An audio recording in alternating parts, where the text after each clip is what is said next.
Minash Shaitanir Rajeem. Bismillahir Rahmanir Rahim. Assalamu alaikum, brothers and sisters. Welcome back to the Salat program. Today we will discuss about Qunut. Qunut is a mustahab ibadat, worship, act of worship in our Salat. However, in the past it was a compulsory prayer according to some of our maraja. Qunut is an act of prayer where we raise our hands towards Allah. So we raise our hands like this towards Allah and ask for our hajat, our desires, our wishes that we would want Allah to accept. This is part of Salat. In the previous generations, our previous ulamas, the scholars that we had in the past, considered this act of worship as a compulsory act or part of the Salat. However, the current scholars that we have, for example, Imam Khomeini, Ayatollah Khamenei, Ayatollah Sistani, they do not consider it as a compulsory part of Salat, but they do recommend it, highly recommend it, that should be part of the Salat. And Ayatollah Sistani himself says that this should be, our hands should be raised, we should do the Qunut in the Salat. So this is an act of worship. We have discussed so far Takbiratul Ihram. We have discussed after Takbiratul Ihram what we have to say, the Isti'aza, A'udhu Billahi Minash Shaitanir Rajeem. Then we discussed about the surah itself, and then we discussed about the Tasbihatul Arba. We discussed that as well.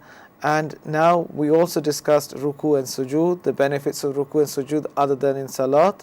Now we've come to the part of Dua. To have a complete Salat, we have to have the Qunut as well.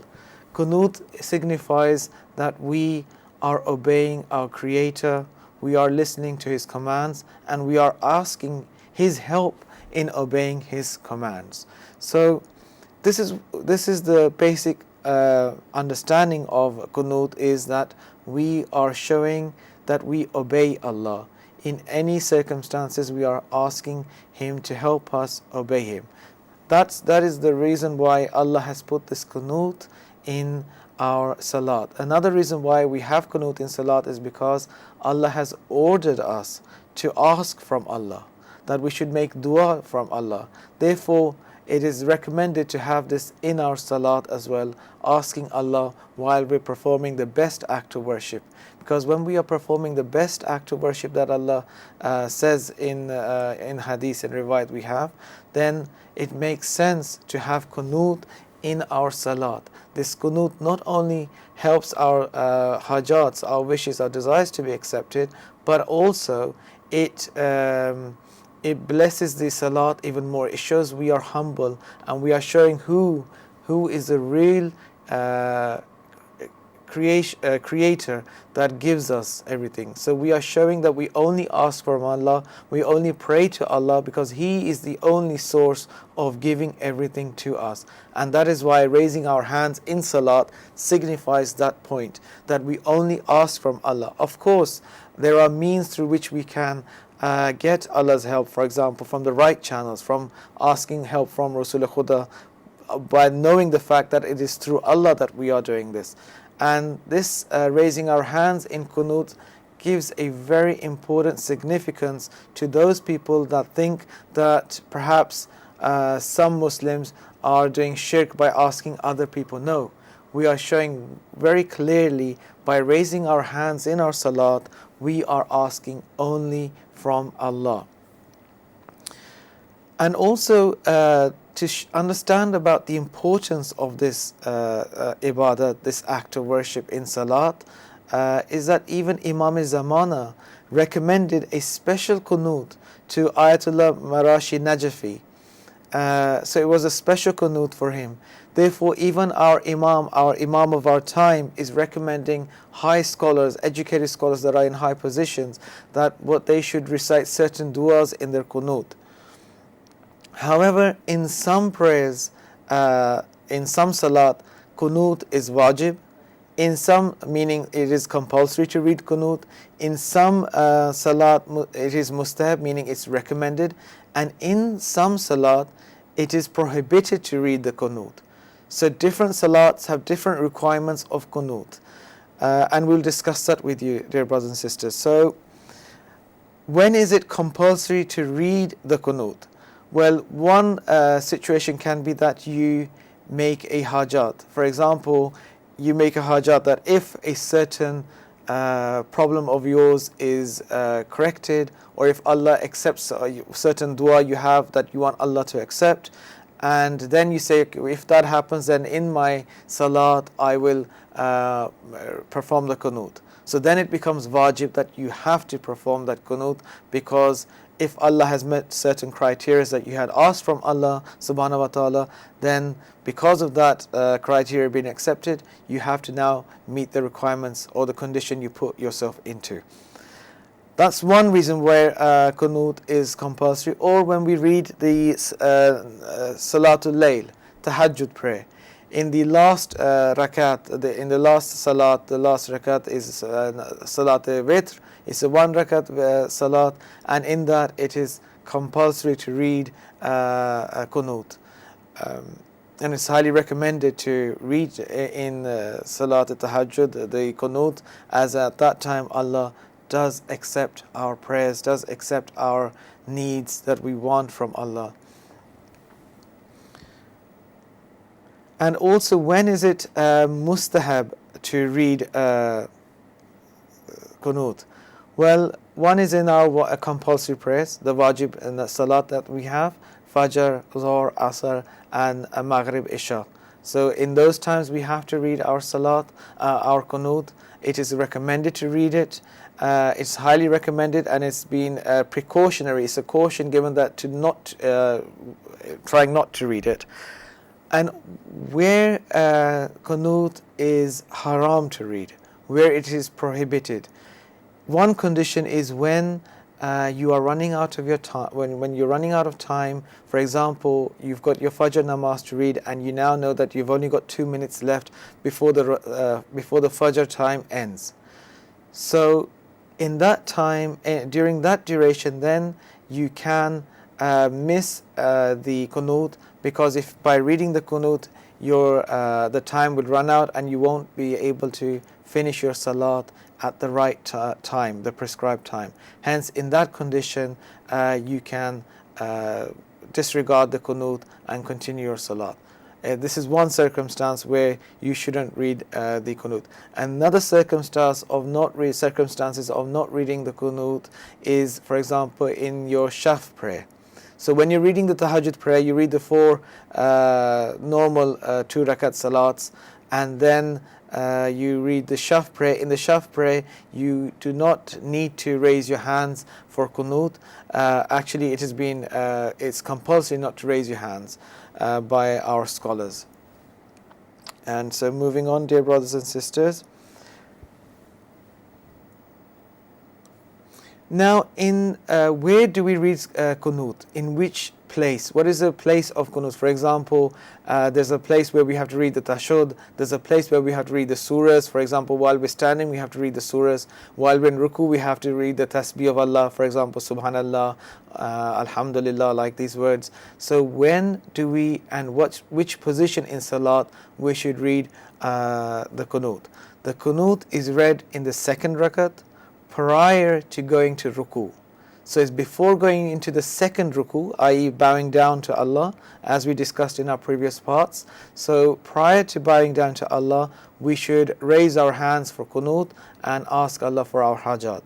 And once we've done that, then we can go into ruku and continue the salat. So this is where this is the place of where the qunut should be performed.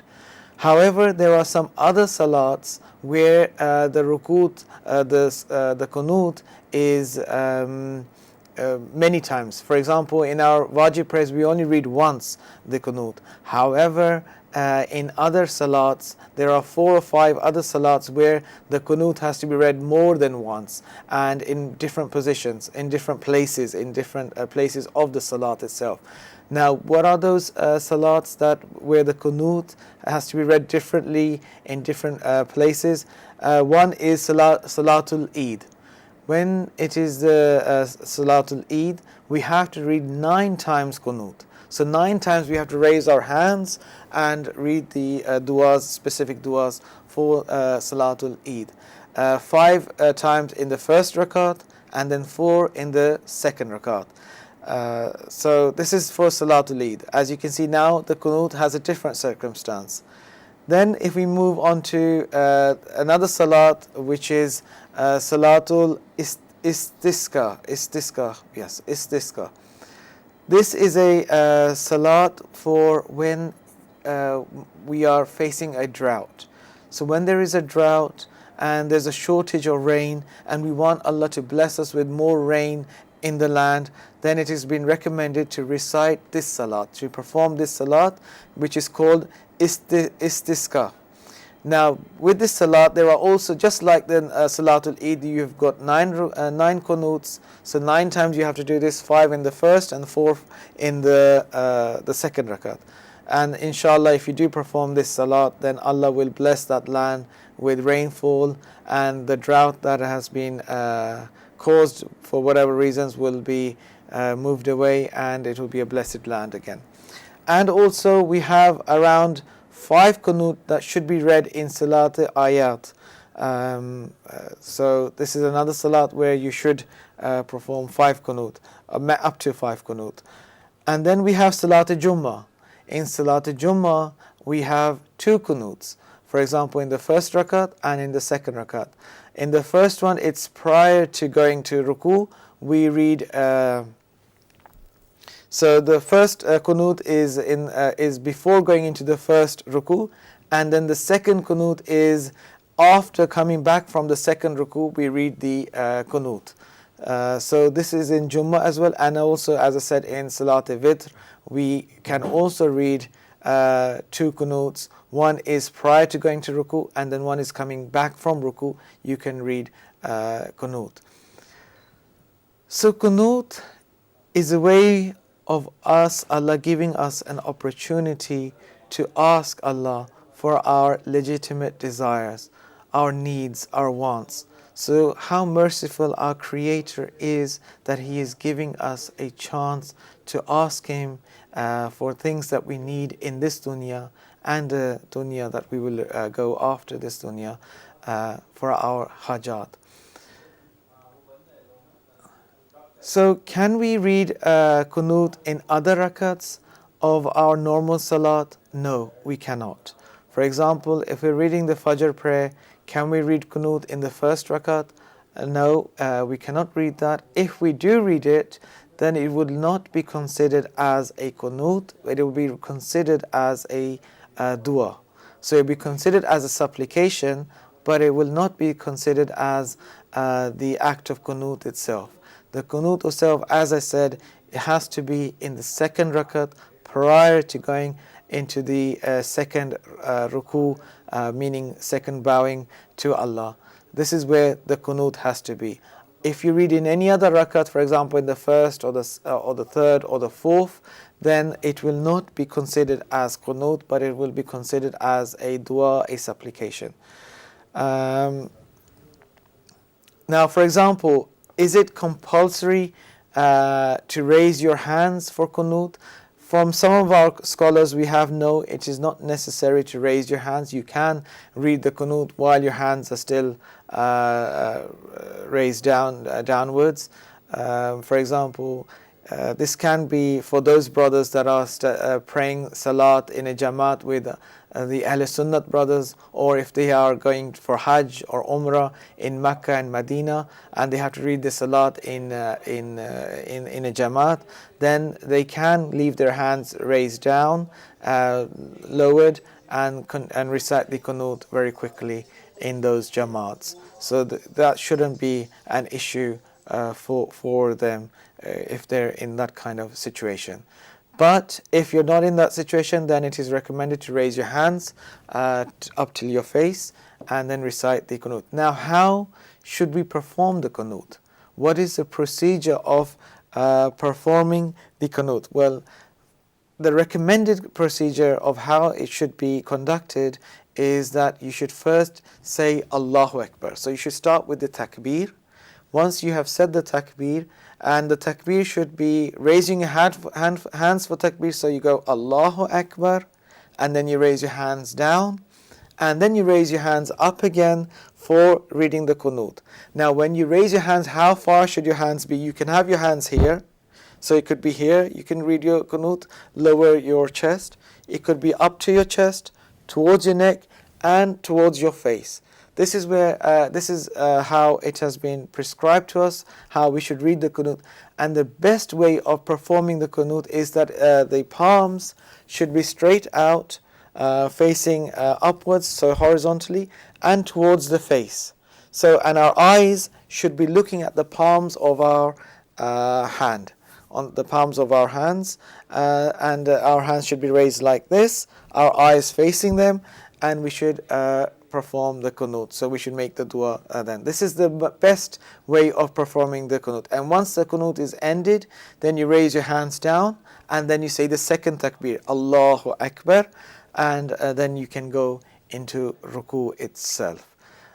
So this is how the qunut should be performed. And it is, if you perform it in this way, you will get more sawab, more merit.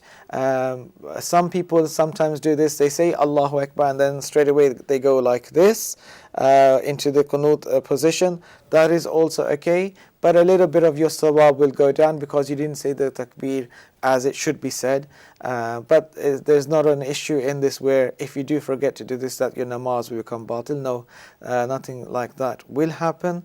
But it is recommended that you raise your hand and lower your hands and then raise your hands again for qunut. But sometimes you'll see in Jamaat, the Imam of the Jamaat will sometimes not even say the Allahu Akbar. That could be for various reasons. For example, because of the time duration of the salat itself, because we have to take into consideration the weaker believers that are here for their salat, or those people that are in a rush and they have to go back to work, for example at the Zuhr Asr time of Jamaat.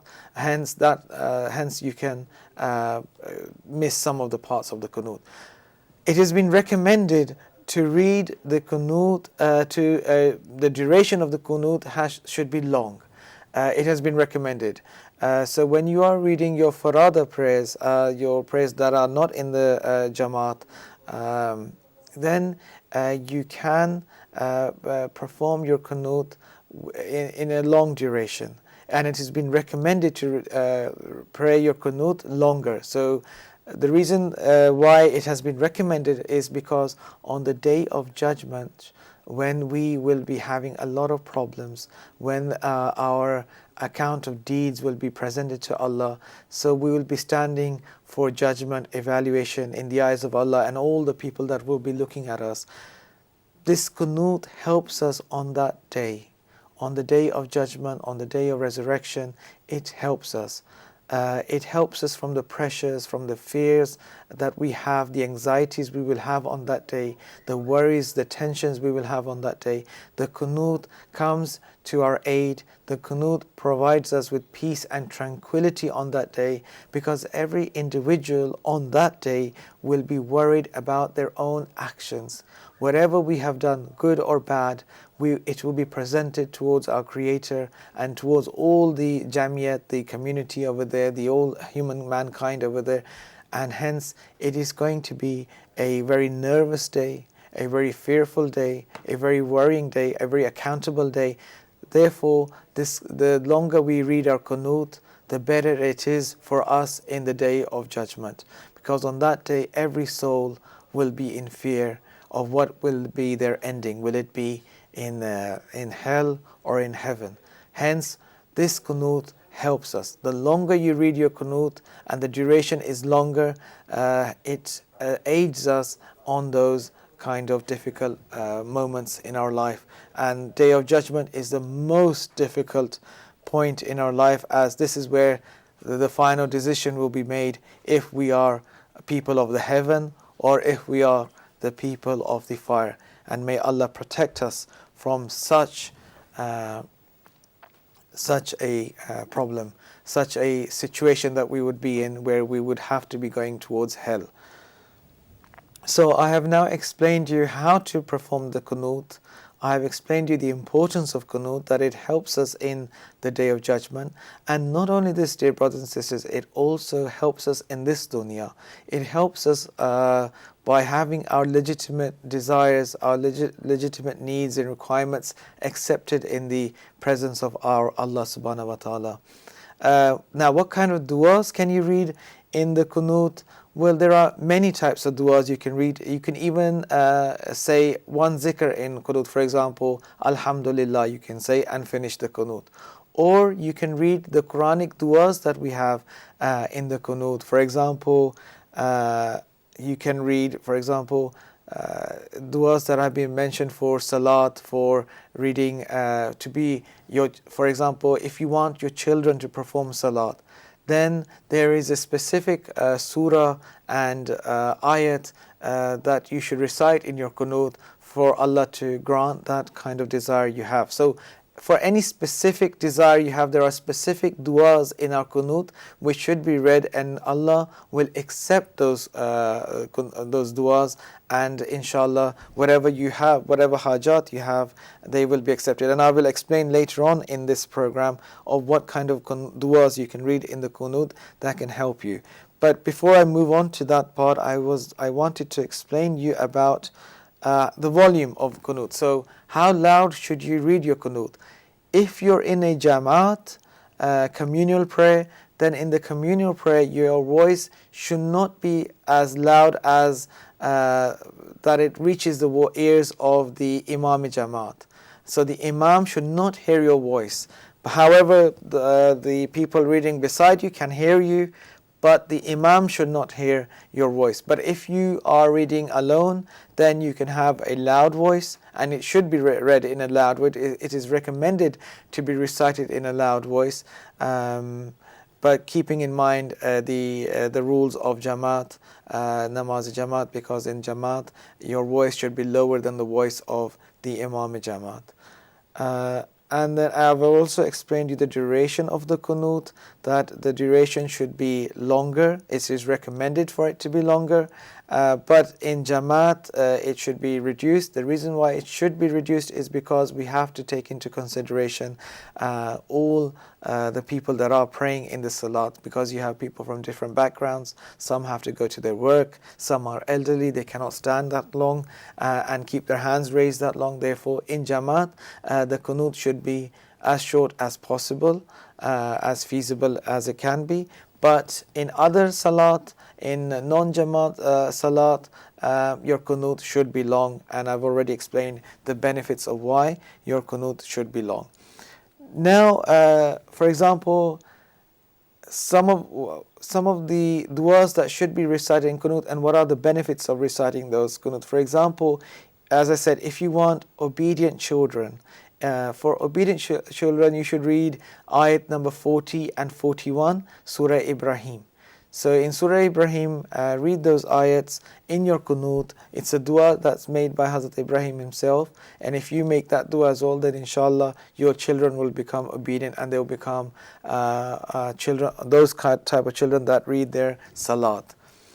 For example, if you want to get rid of evil leaders, for example, if you are in a tyrannical country where there's a tyrant and you want to be protected from his effects and dangers, his zulm, his evil acts, then you should read Surah Furqan, ayat number 25.